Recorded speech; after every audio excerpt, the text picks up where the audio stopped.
कहानी सुने। फ्रन का चमकदार कंकड़।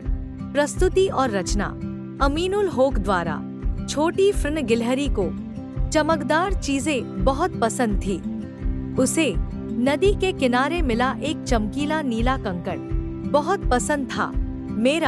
वह उसे कसकर पकड़े हुए चहकी। फ्रन के पास कई खजाने थे, चिकने पत्थर, चमकीले जामुन और यहाँ तक कि एक नीलकंठ का एक पंख भी।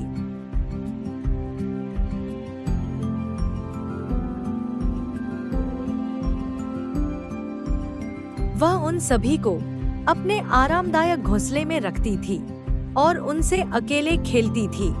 एक धूप भरी सुबह फ्रन ने एक और गिलहरी एकॉन को एक ओक के पेड़ के नीचे उदास बैठे देखा।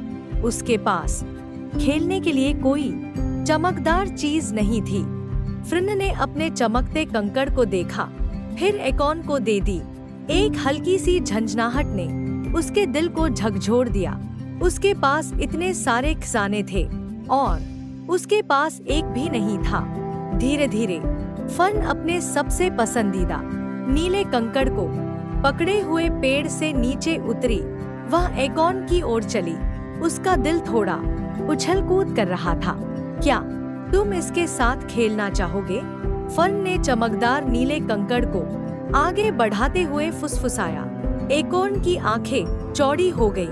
उसके चेहरे पर एक बड़ी मुस्कान फैल गई। ओह हाँ, शुक्रिया फन, उसने धीरे से कंकड़ लेते हुए चहकते हुए कहा। उन्होंने कंकड़ लुढ़काया, एक दूसरे का पीछा किया और हंसे। साथ खेलना अकेले खेलने से कहीं ज्यादा मजेदार था।